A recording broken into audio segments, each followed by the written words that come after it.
la démocratie, c'est une quête perpétuelle.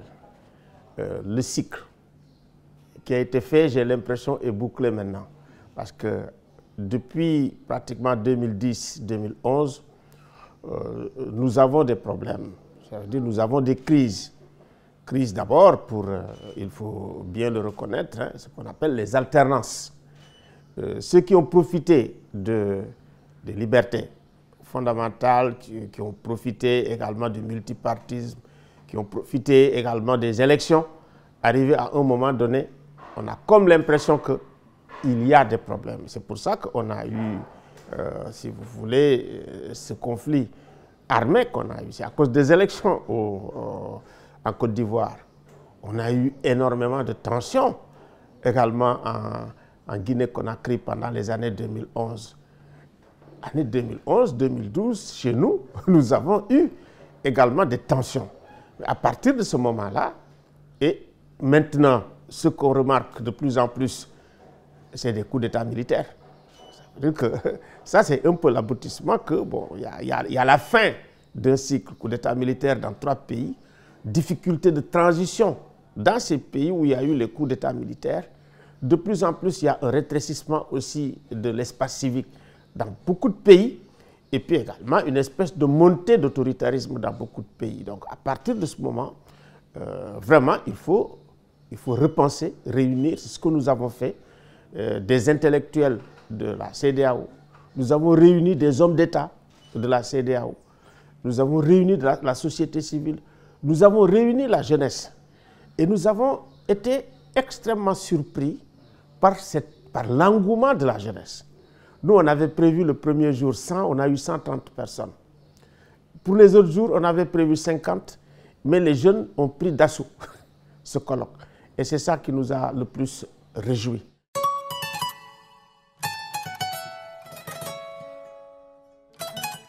La société civile très active dans la plupart des pays de la sous-région sont en prison, sont détenus. D'autres même sont obligés de sortir de leur pays pour partir. C'est pour ça que nous avons parlé d'une restriction comme peau de chagrin, vraiment de l'espace civique. Donc au Sénégal, on n'échappe pas. Mais le Sénégal quand même fait partie des pays où la société civile est encore assez dynamique, où la société civile s'exprime, où la société civile se bat en dépit des moyens. Souvent les gens ils pensent que les gens de la société civile ont énormément de moyens. Non, nous, la plupart des moyens que nous avons, nous, en tant qu'Africadium Center, je veux dire que pour 60 à 80%, c'est nous qui travaillons avec la consultance pour financer effectivement nos propres activités.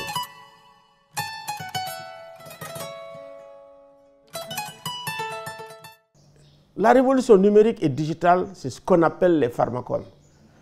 Pharmacone, ça veut dire que ça peut être une thérapie, ça peut soigner, mais également ça peut être un poison. Tous les deux, on peut le retrouver. Dans le domaine des connaissances et des savoirs, tout ce que vous voulez, vous l'avez dans les réseaux sociaux.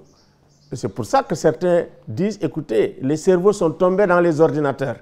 Mais en même temps, en utilisant quand même, comme on dit, les réseaux sociaux, vous pouvez faire beaucoup de mal avec les fake news, avec les deepfakes, avec le discours de haine. Et puis c'est facile. Parce que vous avez quand même une petite audio ou une vidéo de quelques minutes qui peut faire énormément de dégâts. Ça, nous l'avons vu par exemple avec le Burkina, nous l'avons vu avec le Mali. Et c'est ça, c'est le grand problème que nous avons. Et le problème que nous avons aussi, c'est que nous, on utilise des outils qui ont été créés et formés ailleurs. Facebook, c'est les Américains. Twitter, c'est les Américains. TikTok, c'est les Chinois. Donc nous nous posons la question de savoir si demain, nous ne pouvons pas effectivement avoir des Silicon Valley. J'ai vu qu'un président comme Talon est en train de le faire pour former la jeunesse. Hein, et je pense qu'avoir aussi quand même des réseaux sociaux qui sont des réseaux africains. Il me semble que et la plupart des techniciens et des experts que nous avons invités, on dit effectivement que c'est une voie à explorer.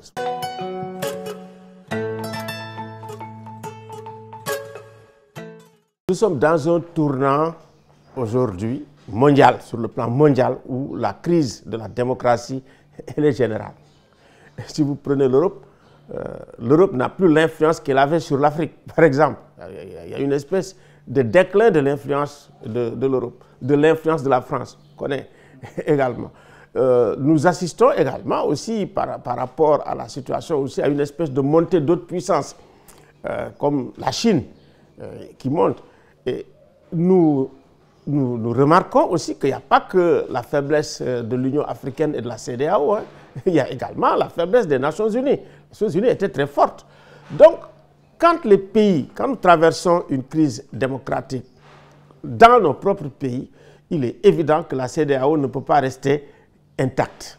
La CEDEAO subit également les crises de la démocratie, de l'état de droit, du leadership politique que nous traversons à l'heure actuelle en Afrique. Et on l'a vu avec les problèmes qu'il y a avec le Mali. Bien que la CEDEAO ait été, il faut le dire, hein, très ouverte, nous soutenons tout le temps vraiment les décisions de la CEDEAO. Mais il me semble qu'aujourd'hui, il faut repenser la CEDEAO, telle que nous repensons, comme on dit aussi, les mutations démocratiques qu'il y a aujourd'hui. Il faut de la même manière le faire pour la CEDEAO. La CEDEAO ne peut pas continuer à être un instrument exclusif des chefs d'État. Il nous faut une commission qui puisse avoir quand même une relative indépendance. Et c'est là où la commission peut être efficace quand il y a...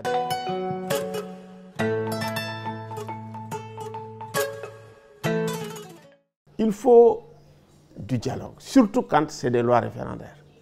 Il faut absolument dialoguer, avoir un consensus au départ et y aller. Surtout, avoir un consensus, c'est important, hein. Si les gens ont le consensus, discutent de façon sincère et de toute bonne foi, il me semble aujourd'hui qu'on peut aller, même concernant les référendums, concernant les élections, vers des élections pacifiques et apaisées. C'est très important.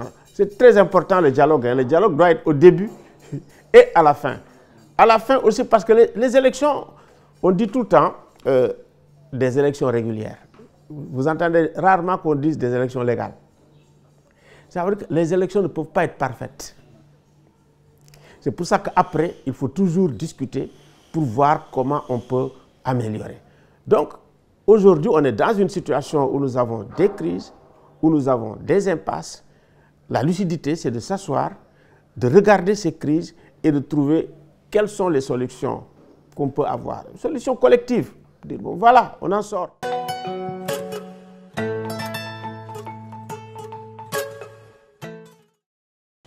Ce qu'il faut y arriver, c'est de voir comment on peut organiser les communautés, les citoyens, pour qu'ils viennent prendre la parole au sommet de la CEDEAO.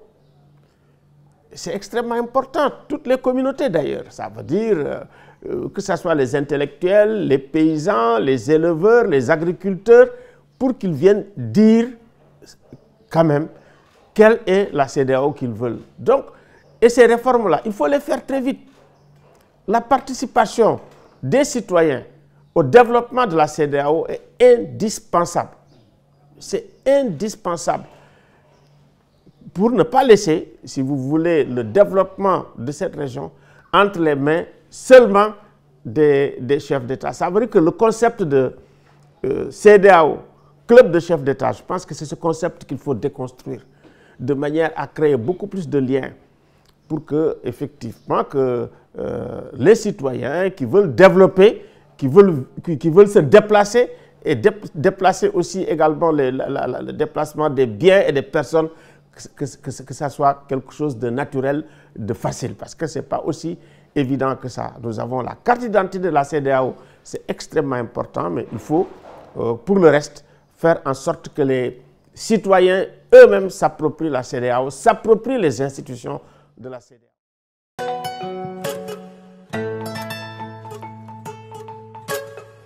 C'est les malentendus, le fait que les gens ne se parlent pas, ne se voient pas. Et à partir de ce moment-là, si vous avez à vos côtés ce qu'on appelle des faucons, et il y en a des deux côtés, bien bon, ils vont vous faire de l'autre une image telle que vous allez dire, mais voilà, c'est la fin du monde, c'est le diable. Or, Macky Sall, ce n'est pas le diable, ce n'est pas non plus le bon Dieu. Il faut quand même que les Sénégalais le sachent. Quelqu'un comme Ousmane Sonko, ce n'est pas le diable, ce n'est pas non plus le bon Dieu. Le jour où le président Macky Sall va dire à Sonko, hé, jeune homme, j'ai besoin de toi, viens. Mais Sonko va venir.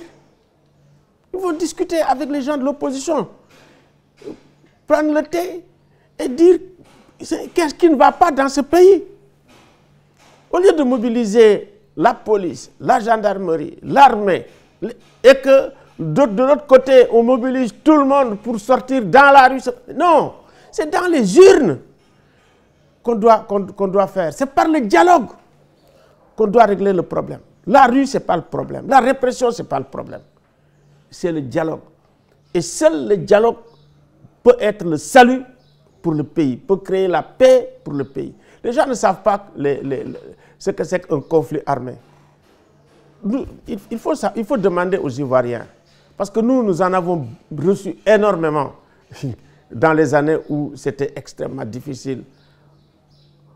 Nous avons reçu également des gens de Sierra Leone.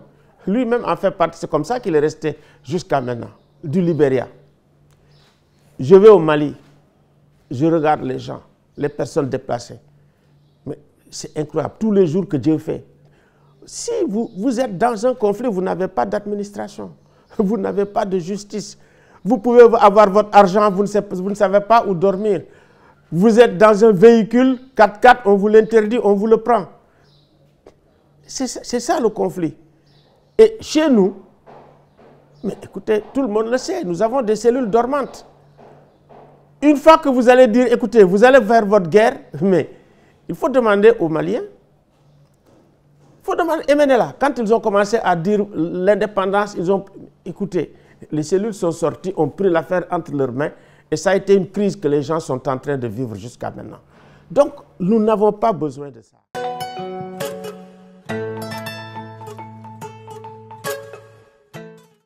Le fil du dialogue entre l'opposition et le pouvoir a été rompu. Quand vous les écoutez, mais les gens, ils préparent l'affrontement. Alors, tout peut découler de l'affrontement. Nous n'avons pas besoin, à l'heure actuelle, au Sénégal, où nous avons du pétrole, où nous avons du gaz, où nous avons assez de biens pour permettre aux Sénégalais d'être heureux, de nous affronter. Nous n'en avons pas besoin.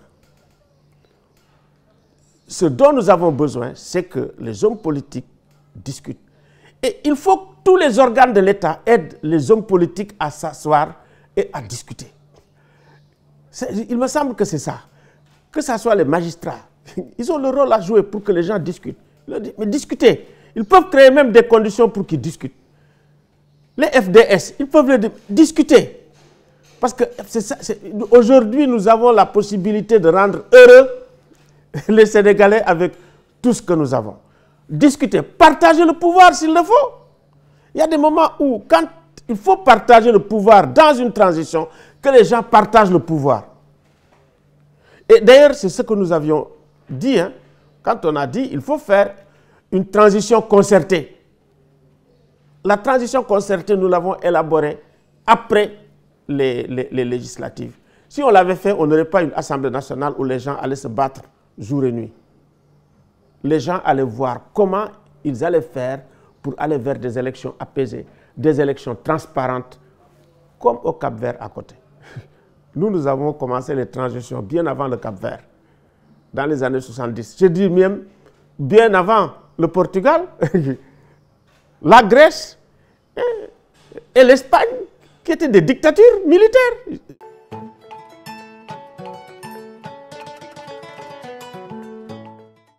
Nous, notre président, il a un grand leadership en Afrique.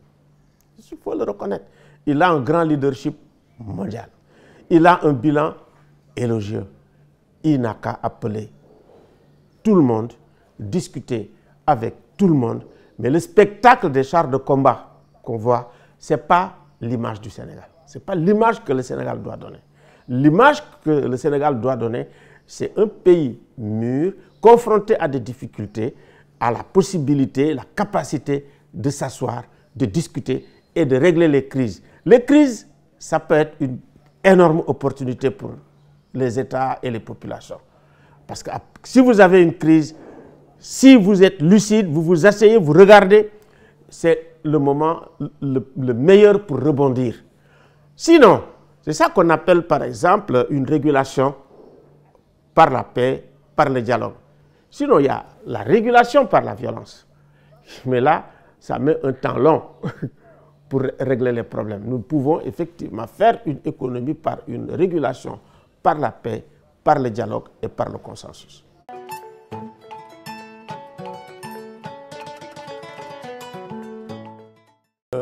L'administration doit reconnaître que la marche, c'est un droit constitutionnel et autoriser les marches. Une fois autorisé, encadrer les marches et demander à ce que l'opposition organise des marches qui soient des marches pacifiques, organise des meetings qui soient des meetings pacifiques. Parce que le moment que nous vivons, c'est un moment de crise où les gens doivent faire preuve vraiment d'un sens élevé des responsabilités pour éviter le basculement dans notre pays. Ça, c'est extrêmement important. Maintenant, moi, de mon point de vue, je pense que ce n'est pas par la rue qu'il faut prendre le pouvoir. Ce n'est pas par la répression qu'il faut prendre le pouvoir. Ce n'est pas aussi au palais de justice qu'il faut prendre le pouvoir.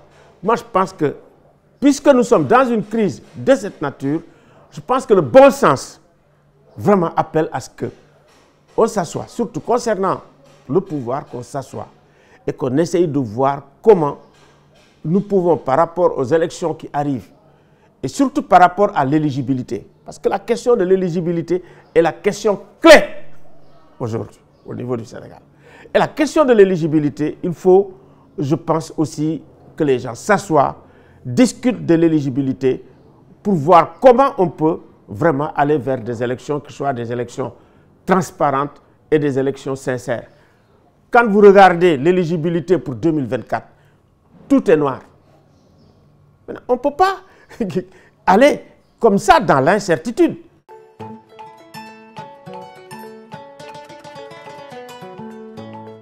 Si on va vers la confrontation, on va vers l'ingouvernabilité du Sénégal, quel que soit celui qui va gagner l'élection présidentielle, quel que soit celui qui va gagner l'élection présidentielle, si c'est au terme d'une confrontation, comme les confrontations que nous sommes en train d'avoir aujourd'hui, je vous assure que personne ne gagne. On va hériter d'un Sénégal ingouvernable. Alors, avant d'arriver à cette situation, mieux vaut aujourd'hui préparer 2024 comme peut-être les meilleures élections et les plus pacifiques qu'on ait eues au Sénégal. Et ça, il nous faut un leadership quand même qui ait un sens élevé des responsabilités et un amour infini pour le Sénégal.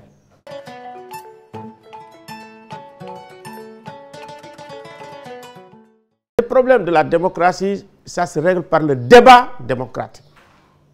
Donc, privilégier le débat démocratique. Jusqu'ici, très sincèrement, quand on regarde ce qui ressort du débat démocratique au Sénégal, on n'a pas grand-chose à se mettre sous la dent, sinon des problèmes de personnes. Ça, c'est le signe le plus palpable des pathologies de la démocratie au Sénégal. On entend Sonko, on entend Macky, on entend Ndour, on entend Sarr, on entend... Non. Le Sénégal a aujourd'hui des ressources humaines fantastiques, a des ressources qui peuvent permettre au Sénégal de sortir de la pauvreté. Comment gérer tout ça? C'est important. Le Sénégal a des problèmes avec sa démocratie. Comment gérer tout ça? Je pense que ça, c'est les débats substantiels que nous devrions avoir pour aller vers 2024 et également aussi donner une possibilité de sortie de crise à la plupart des États qui nous environnent, qui nous regardent et qui nous disent, voilà, vous êtes le miroir. Attention, il ne faut pas le casser.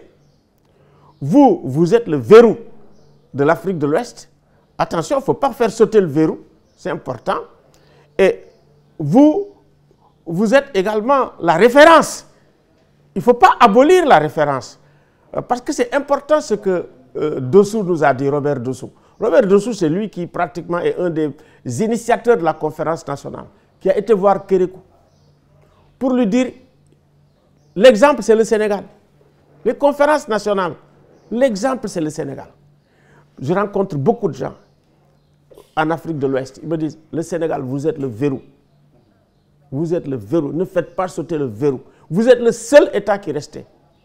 Et il me semble que, comme nous avons conscience qu'on est le seul pays assez stable de la sous-région, le seul pays où règne encore la paix, le seul pays où la démocratie existe encore,